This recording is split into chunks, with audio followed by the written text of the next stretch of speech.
February 2026 na. Magkano na nga ba ngayon ang Yamaha, Honda, Kawasaki at Suzuki motorcycle? Yan ang ating aalamin ngayon. Tara! Nandirito po tayo ngayon sa Motor Trade, Kayanga, San Fabian, Pangasinan dahil mag-a-update po tayo ng mga motorcycle for this month of February.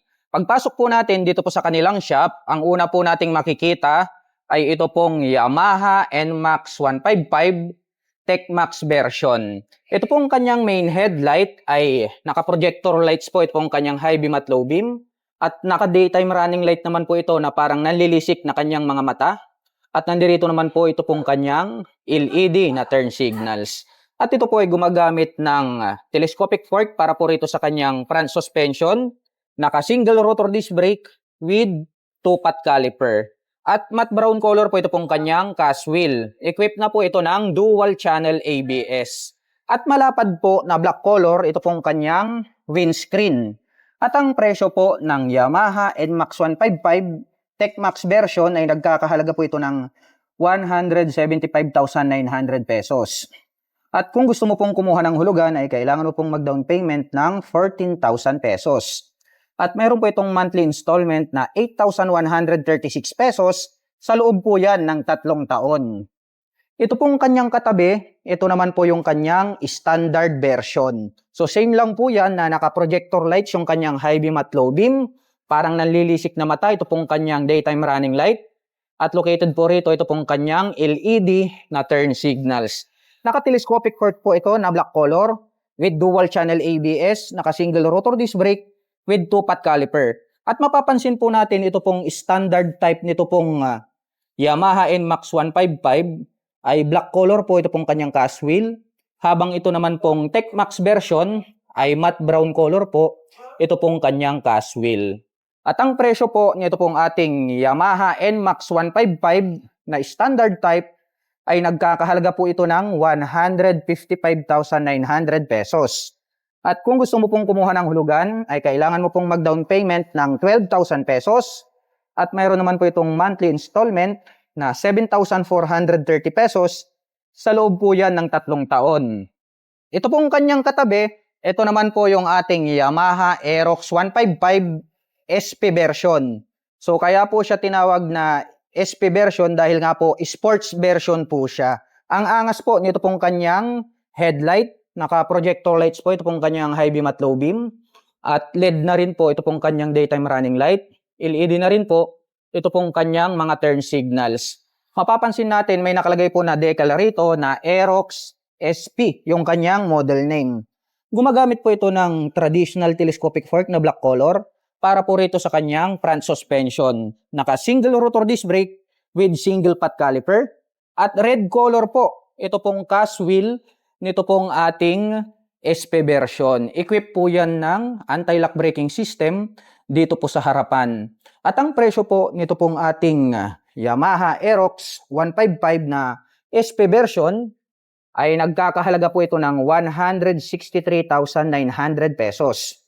At kung gusto mo pong kumuha ng hulugan ay kailangan mo pong mag-down payment ng 14,000 pesos.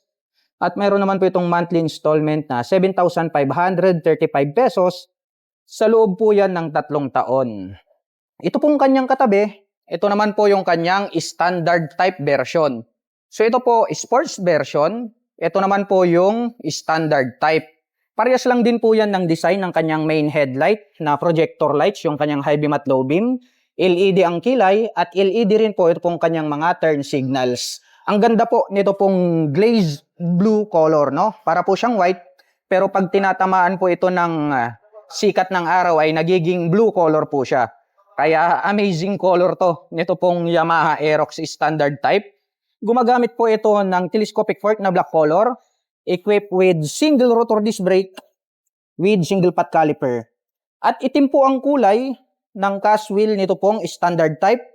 Habang ito naman pong ating SP version ay red color naman po ito pong kanyang cast wheel. At ang presyo po ng ating Yamaha Mio Aerox 155 na standard type ay nagkakahalaga po ito ng 125,900 pesos. At kung gusto mo naman pong kumuha ng hulugan ay kailangan mo pong mag-down payment ng 13,000 pesos. At mayroon po itong monthly installment na 5,681 pesos. sa loob po yan ng 3 taon.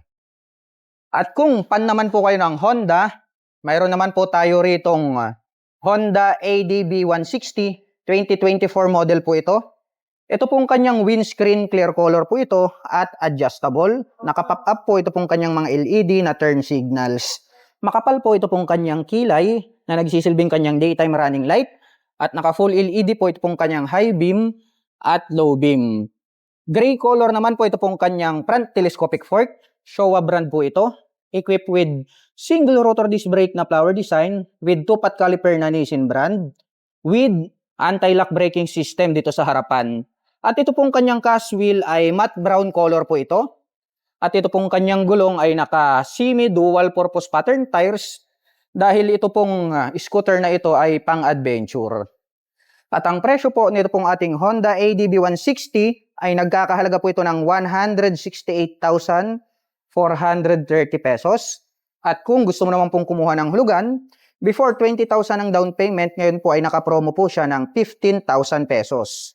At mayroon naman po itong monthly installment na 7,703 pesos sa loob po yan ng 3 taon. Ito naman po yung pinakabago nating Honda Click 160. So 2025 version to pero naging 2026 version na kasi nga po maaga po nilang ni-release, early December po nila nilabas ito. Ito naman po yung kanilang matte black color kaya kung inyong mapapansin, bago na rin po yung kanyang decal. Meron po siya ritong daytime running light, nag-continuous hanggang rito sa ibaba. LED na rin po ito pong kanyang mga turn signals. At naka-full LED na rin po ito pong kanyang high beam at low beam para po rito sa kanyang main headlight. At ito po ay gumagamit ng telescopic fork na black color para po rito sa kanyang front suspension. Naka-single rotor disc brake with single pot caliper na Tokico brand. At ito pong kanyang cast wheel ay matte brown color po ito. At ito po ay equipped with combination brake system. So CBS po yung kanyang braking system. At ang presyo po nito pong ating Honda Click 160 ay nagkakahalaga po ito ng 118,900 pesos. At kung gusto mo naman pong kumuha ng hulugan ay kailangan mo pong mag-down payment ng 9,000 pesos.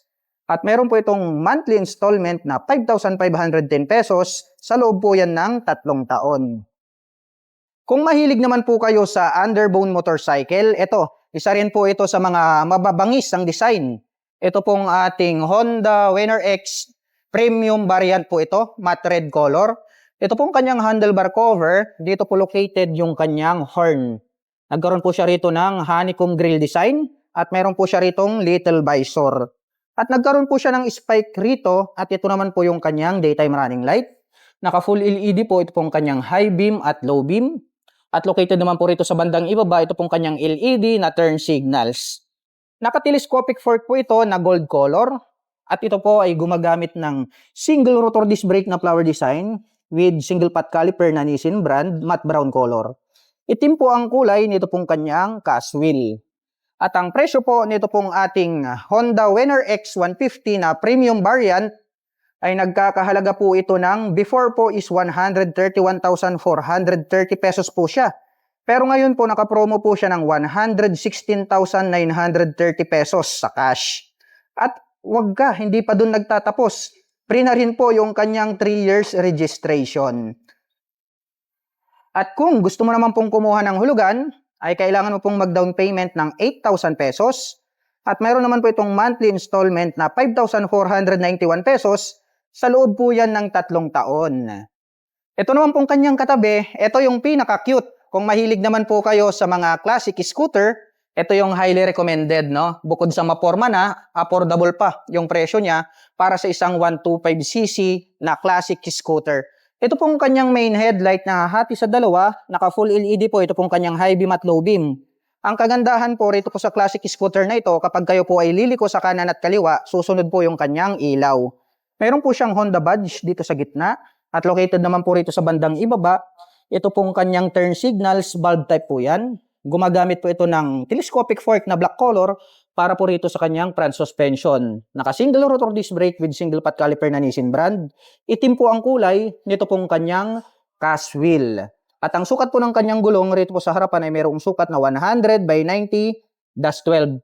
Tubeless na po yan. At equipped na rin po yung kanyang braking system sa harapan ng combi brake. At ang presyo po nito pong ating Honda Giorno 125 ay nagkakahalaga po ito ng 103,430 pesos. At kung gusto mo pong kumuha ng hulugan, ay kailangan mo pong mag-down payment ng 11,000 pesos. At mayroon po itong monthly installment na 4,864 pesos. Sa loob po yan ng 3 taon. Dumako naman po tayo rito sa second row. So medyo makipot, papasok tayo hanggang dun sa loob para maipakita ko sa inyo lahat ng mga available units dito po sa branch na ito. At kung nandirito yung inyong mga hinahanap na motor ay puntahan nyo lamang po rito. Itong nandirito po sa dulo, ito naman po yung ating Suzuki Bergman Street na standard type. Makikita natin yung kanyang lining rito ay black color. At yung EX version ay chrome color po ito. Ito pong kanyang windscreen ay clear color po ito. At naka full LED po ito pong kanyang high beam at low beam. At ang ganda rin po nito pong forma nito pong kanyang daytime running light. Gumagamit po ito ng traditional telescopic fork para po rito sa kanyang front suspension. Equipped with single rotor disc brake with single pot caliper. Black color po ito pong kanyang cast wheel. At ang presyo po nito pong ating Suzuki Bergman Street na standard type ay nagkakahalaga po ito ng 83,624 pesos. At kung gusto mo pong kumuha ng hulugan ay kailangan mo pong mag-down payment ng 4,000 pesos. At mayroon naman po itong monthly installment na 3,695 pesos. Sa loob po yan ng 3 taon. Ito naman po yung kanyang katabi. Ito po yung ating Yamaha Mio Gear 125. No? Ang ganda rin nung pa-curve ng kanyang LED na headlight. Naka full LED na po yan para sa kanyang high beam at low beam. May makikita po tayo rito na Mio Gear na decal at mayroon po siyang Yamaha logo rito sa gilid at mayroon naman po siyang Yamaha Gear na badge sa gitna. At ito po ay gumagamit ng telescopic fork na black color, naka single rotor disc brake with single pot caliper. Itim din po ang kulay nito pong kanyang cast wheel. At ang kagandahan po pala nito pong ating Yamaha Mio Gear 125 ay meron po itong promotion na free top box at rear carrier, o di ba? At ang presyo naman po nito pong ating Yamaha Mio Gear 125 ay nagkakahalaga po ito ng 79,400 pesos. At kung gusto mo naman pong kumuha ng hulugan ay kailangan mo pong mag-down payment ng 4,000 pesos.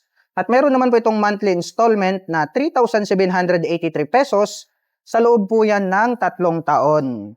Ito pong kanyang katabi, meron po pala tayo ritong Yamaha MIUI 125. 2 colors po, standard po ito ha. Meron tayong orange color, tapos meron po tayo nitong white color.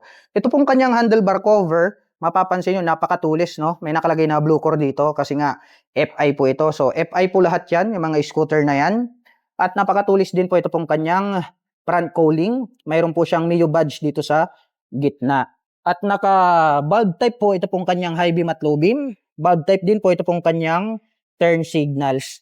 At ito po ay gumagamit ng traditional telescopic fork na black color, equipped with single rotor disc brake with single pot caliper. Itim din po ang kulay nito pong kanyang cast wheel. At ang presyo po nito pong ating Yamaha MIUI 125 ay nagkakahalaga po ito ng 77,900 pesos.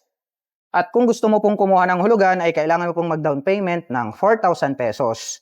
At mayroon naman po itong monthly installment na 3,708 pesos. Sa loob po yan ng 3 taon. At ang kagandahan po nito pong ating Yamaha MIUI 125 ay nakapromo din po ito dahil mayroon na rin po itong free na top box at rear carrier. So all in na po yan.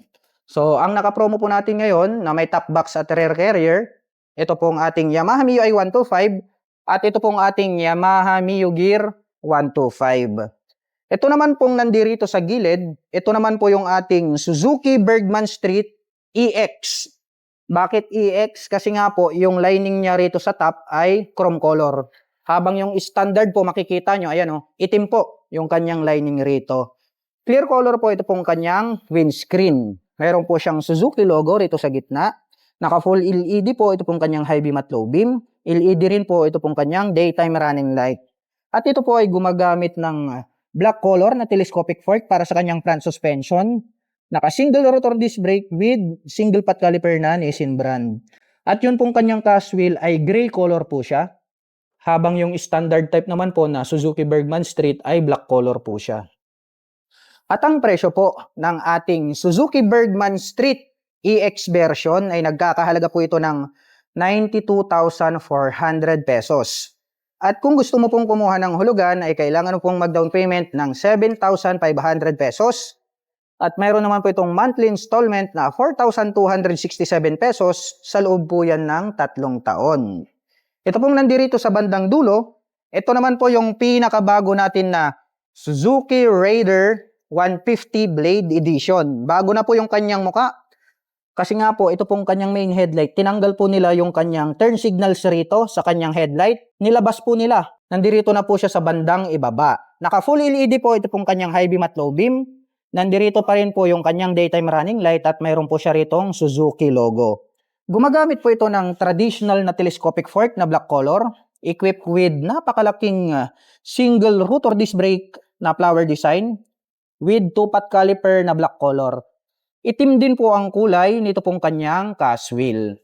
At ang presyo po nito pong ating Suzuki Raider 150 na Blade Edition ay nagkakahalaga po ito ng 130,000 pesos. At kung gusto mo pong kumuha ng hulugan ay kailangan mo pong mag-down payment ng 11,000 pesos. At mayroon naman po itong monthly installment na 5,981 pesos sa loob po yan ng 3 taon. Mapunta naman po tayo rito sa dulo. Para naman po dun sa mga naghahanap ng mga panghanap buhay na motorsiklo, no? Yung mga pantra, pan-tricycle, at the same time, pwede po siyang pang daily service. Unahin po natin yung nandirito sa dulo. Ito po yung ating Kawasaki Baraku 2. 175 po ito at ito po yung carburetor type. Ito pong kanyang main headlight ay box type po ito. Gumagamit po ito ng halogen para po sa kanyang high beam at low beam. At naka-bulb type din po ito pong kanyang mga bilugan na turn signals. Equipped with traditional telescopic fork para sa kanyang front suspension, gray color. Mayroon po siya ritong rubber protection. At ito pong kanyang hub ay black color po ito. At naka-drum brake naman po ito pong kanyang front braking system. At ito po ay naka-spokes rim. At ang presyo po nito pong ating Kawasaki Baraku 2 ay nagkakahalaga po ito ng 95,000 pesos. At kung gusto mo naman pong kumuha ng hulugan ay kailangan mo pong mag-down payment ng 5,000 pesos. At mayroon naman po itong monthly installment na 4,692 pesos sa loob po yan ng 3 taon. So mayroon po tayong dalawang stock ng Baraku 2 rito. Black color po siya. At ito pong kanyang katabi, ito naman yung pinakabagong Kawasaki Baraku 3 FI po ito. So kung itong Baraku 2 na to ay carburetor type, mayroon na pong fuel injection, ito pong Kawasaki Baraku. Ito pong kanyang main headlight ay box type po ito, naka-bulb type yung kanyang high beam, low beam, naka-bulb type din po ito pong kanyang mga bilugan na turn signals. Mapapansin po natin itong combination ng gray at blue na decal, ito po yung kanilang FI version. At ito po ay gumagamit ng telescopic fork na gray color para sa kanyang front suspension. Mayroon din po itong rubber protection. So same lang din po rito sa Baraku 2. At itim din po ito pong kanyang hub. At naka-drum brake naman po ito pong kanyang braking system. At ito po ay naka-spokes rim. At ang presyo po nito pong ating Kawasaki Baraku 3 FI ay nagkakahalaga po ito ng 100,500 pesos. At kung gusto mo naman pong kumuha ng hulugan, ay kailangan mo pong mag-down payment ng 9,500 pesos. At mayroon naman po itong monthly installment na 4,789 pesos sa loob po yan ng 3 taon. At ito pong kanyang katabi, ito naman po yung isa sa mga pinakamatitipid na pantra motorcycle, no? Ito naman po yung kanilang Bajaj CT125. Mayroon tayong available 2 color dito. Mayroon tayong red, black, at mayroon naman po tayong blue black. Ito pong kanyang main headlight, hindi po siya kagaya ng mga Baraku na box type. So, pabilog po, curve, itong front nito pong kanyang headlight. Naka-halogen bulb din po itong kanyang high beam at low beam. Bulb type din po ito pong kanyang mga bilugan na turn signals. At ito po ay gumagamit ng telescopic fork na gray color para po rito sa kanyang front suspension. Gray color din po pala ito pong kanyang hub at naka-drum brake po ang kanyang front braking system. At ito po ay naka-spokes rim. At ang presyo po nito pong ating Bajaj CT125 ay nagkakahalaga po ito ng 59,700 pesos. At kung gusto mo naman pong kumuha ng hulugan, ay kailangan mo pong mag-down payment ng 2,200 pesos. At mayroon naman po itong monthly installment na 2,811 pesos. Sa loob po yan ng 3 taon. At kung naghahanap naman po kayo ng underbone, no, map motorcycle ng Suzuki, ito po yung isa sa mga legendary motorcycle na nilabas ng Suzuki. Ito po yung kanilang Suzuki Smash 115cc. Ito pong kanyang main headlight, dito po located, dito pong kanyang high beam at low beam. So sumusunod po yan kapag kayo po ay liliko sa kanan at kaliwa. Bulb type din po ito pong kanyang mga turn signals. Meron po siyang Suzuki logo rito sa gitna at may nakalagay naman po rito na Smash na decal. At ito po ay gumagamit ng telescopic fork na gray color para sa kanyang front suspension. Gray color din po ito pong kanyang hub. At naka-drum brake naman po ito pong kanyang front braking system. At ito po ay naka-spokes rim. At ang presyo po nito pong ating Suzuki Smash 115cc ay nagkakahalaga po ito ng 63,400 pesos. At kung gusto mo naman pong kumuha ng hulugan ay kailangan mo pong mag-down payment ng 3,200 pesos. At mayroon naman po itong monthly installment na 3,064 pesos. Sa loob po yan ng 3 taon. Itong isang ito naman po yung mga ideal para po sa mga kababayan natin na hindi naman ganun katangkaran. At saka kung gusto nyo po ng kakaibang design, no? Ito pong Honda Navi 110 ay para po siyang naked bike style, no? Parang manual pero ang kagandahan po nito ay automatic. Kaya kakaiba po ito pong scooter na ito. Ito pong kanyang main headlight ay gumagamit po ito ng bulb type para po sa kanyang high beam at low beam. Nakapop up din po ito pong kanyang malalaki na bulb type na turn signals. At ang kagandahan po nitong small batteryable na motorsiklo na ito ay naka-inverted forks po ito, o di ba? Mayroon din po siyang rubber protector dito sa dulo. At naka-drum brake naman po ito pong kanyang front braking system at equip yan ng combination brake system. Black color po ito pong kanyang cast wheel. At ang presyo po nito pong ating Honda Navi 110 ay nagkakahalaga po ito ng 60,760 pesos. At kung gusto mo naman pong kumuha ng hulugan ay kailangan mo pong mag-down payment ng 4,000 pesos. At meron naman po itong monthly installment na 2,846 pesos. Sa loob po yan ng 3 taon. So ang available po na color ng ating Honda Navi rito ay green color po siya. Ngayon naman po, pupunta naman po tayo dun sa labas dahil mayroon po tayong mga available na repossessed motorcycle rito. Baka may magustuhan kayo rito. So ito pong nandirito sa unahan, ito po yung Honda TMX 125. Ayan o. I-check muna natin kung goods ba yung kanyang quality, yung kanyang appearance. Wala po siyang mga basag. Maganda rin po yung kanyang quality ng gulong, di papalitin. May mga scratch lang na konti. Walang UP yung tangke. At yung odo is 9,260. Walang butas ang upuan. Okay pa din pati yung gulong rito sa likuran.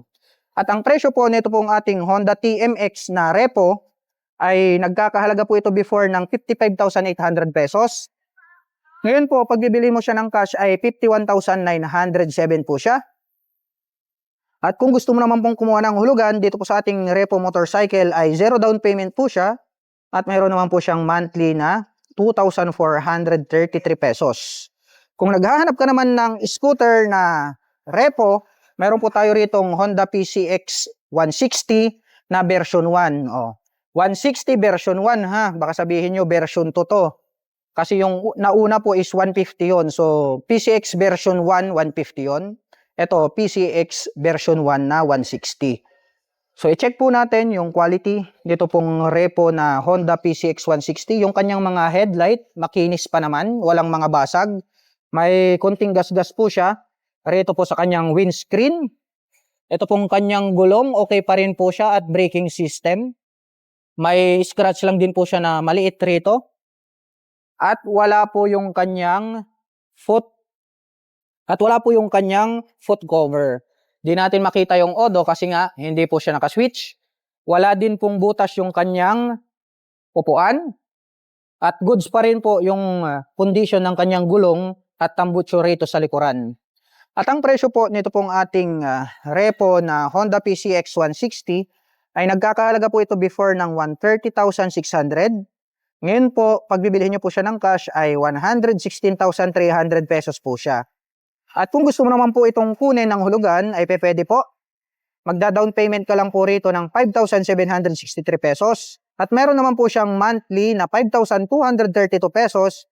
Sa loob po yan ng 36 months. At para po sa mga nakapanood ng video na ito at interesado po kayong maglabas ng mga motorsiklo ay maaari nyo po akong i-PM at i-message.